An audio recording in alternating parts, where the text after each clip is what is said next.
বহুত জুনিয়ৰ প্ৰথমবাৰৰ কাৰণে আহিছে, বহুত শিকিব লগা আছে, হয় নাই? মইতো আপোনাৰ জ্যেষ্ঠ ভগ্নী, আপুনি গোলাঘাটৰ জোৱাই, মই সদায় মৰম কৰোঁ। আজি অখিল গগৈ ডাঙৰ কথাখিনি শুনিব আপুনি। বহুত জুনিয়ৰ প্ৰথমবাৰৰ কাৰণে আহিছে, আজি অখিল গগৈ ডাঙৰ কথাখিনি শুনিব আপুনি। বহুত জুনিয়ৰ প্ৰথমবাৰৰ কাৰণে আহিছে, বহুত শিকিব লগা আছে, হয় নাই? মইতো আপোনাৰ জ্যেষ্ঠ ভগ্নী, আপুনি গোলাঘাটৰ জোৱাই, মই সদায় মৰম কৰোঁ আপোনাক। গতিকে সেই ভগ্নী, মই বাজেটখন প্ৰথমতে কি ক'লোঁ যে প্ৰথম বাজেট দিওঁতে কি কৈছোঁ যে মাতৃৰ মমতাময়ী অন্তৰেৰে মই এইখন বাজেট দিছোঁ, আৰু এইখন বাজেট মই কি কৈছোঁ যে প্ৰাপ্তিৰে মই এইখন বাজেট দিছোঁ। যে যোৱা 4টা বছৰ মোৰ যি ৰাজনৈতিক অভিজ্ঞতা হ'ল বিত্তমন্ত্ৰী হিচাপে, সেই অভিজ্ঞতাৰহে মই আপোনাক এইখিনি কথা কৈছোঁ। তথ্য আছে মোৰ হাতত, গোটেইখিনি তথ্য আছে। আপুনি যিখিনি কথা কৈছে সেইখিনি কথাই আপুনি বেলেগ ধৰণে কৈছে, আৰু সঁচাটো মই বেলেগ ধৰণে ক'ব লাগিব। কাৰণ যেতিয়া এখন ৰাজ্য চলাব লাগে, ৰাজ্য চলালে ইয়াত কিছুমান স্থিত থাকে, সেইমতে কাম হ'ব লাগে। আপুনি ঋণৰ কথা যিখিনি কৈছে, ৰাজ্য পৰিচালনা কৰিবৰ কাৰণে কেনেধৰণে আগবাঢ়ি যায়, সকলোখিনি ৰিজাৰ্ভ বেংকৰ নীতি নিয়ম মানি মোৰ বাজেটখন প্লেচে কৰিছোঁ। মই দেখুৱালে যে 77% ক'ৰ পৰা আহিব, ফাইনেন্স কমিছনৰ গান, চেণ্ট্ৰেল গভৰ্ণমেণ্টৰ যিখিনি এছিষ্টেঞ্চ সকলোখিনি লাগিব।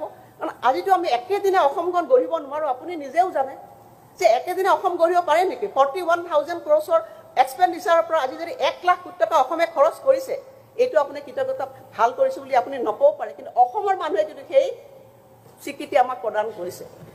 গতিকে সেইখিনি কথাৰে সম্পূৰ্ণ দায়বদ্ধতাৰে মই উপাধ্যক্ষ মহোদয় এই কথাখিনি কৈছোঁ যে আমি ডেট GSDP ৰেচিঅ' সম্পূৰ্ণ মেইনটেইন কৰিছোঁ। আপুনি ক'ৰ পৰা বেলেগ এটা 50% কৈছে মই নাজানো। মই যিটো ডেট GSDP ৰেচিঅ' আমাক কয়, সেই ডেট GSDP ৰেচিঅ' আমি প্ৰপাৰলি মেইনটেইন। সেইটো বাইদেউ মই যিটো কৈছোঁ এইটো কনষ্টেণ্ট প্ৰাইচত, আপুনি যিটো কৈছে কাৰেণ্ট প্ৰাইচত।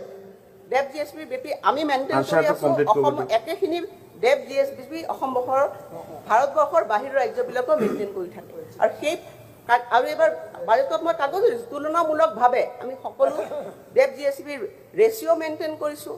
ৰিচিপ্ট এক্সপেণ্ডিচাৰ যিটো পাৰ্চেণ্টেজ মেইনটেইন কৰিব লাগে সেইটোও আমি কৈছোঁ। সকলো পেৰামিটাৰৰ ভিতৰত আমি ৰাজ্যখন আছোঁ। সম্পূৰ্ণ স্পষ্টতাৰে মই সেইখিনি কথা অধ্যক্ষ মহোদয় আপোনাক কৈছোঁ। এতিয়া ৰেভিনিউ এক্সপেণ্ডিচাৰলৈ মই আহিছোঁ যে ৰেভিনিউ এক্সপেণ্ডিচাৰ, কেপিটেল এক্সপেণ্ডিচাৰ। আমি কেপিটেল এক্সপেণ্ডিচাৰলৈ আহোঁ। কিমান টকা মই ক'লোঁ 2,900 পৰা কিমান আহি পালোঁহি আমি। জাৰ্ণি কিমান আছিলে 2,900 crores। এতিয়া মই আপোনাক কিমান বুলি কৈছোঁ 25,000 crores। কিমান গুণত উপাধ্যক্ষ মহোদয় আপুনি চাওক, 8 গুণ জাম্প, 8 times আমি জাম্প কৰিছোঁ। গতিকে এইটো সহজ কথা নহয়।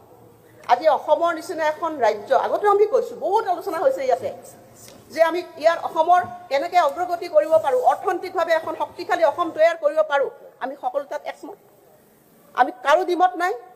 আমি ৰুলিং অপজিশ্যন সকলোৰে ইয়াত বহিছোঁ, এইকাৰণে বহিছোঁ যে অসমখন শক্তিশালী অসম তৈয়াৰ কৰিব লাগে, আৰু সেই অসমৰ নিৰ্মাণৰ আমি অংশীদাৰ সকলো হ'ব লাগে। মই সেই চিন্তাধাৰাই আপোনাক আহ্বান জনাইছোঁ। কথাখিনি সঁচা তথ্যটো আপোনালোকক কৈছোঁ যে 3,000 কোটি টকাৰ পৰা আজি 25,000 কোটি টকা অসমৰ নিচিনা এখন মজলীয়া দেশৰ ৰাজ্যই জাম্প কৰাটো সহজ কথা নহয়।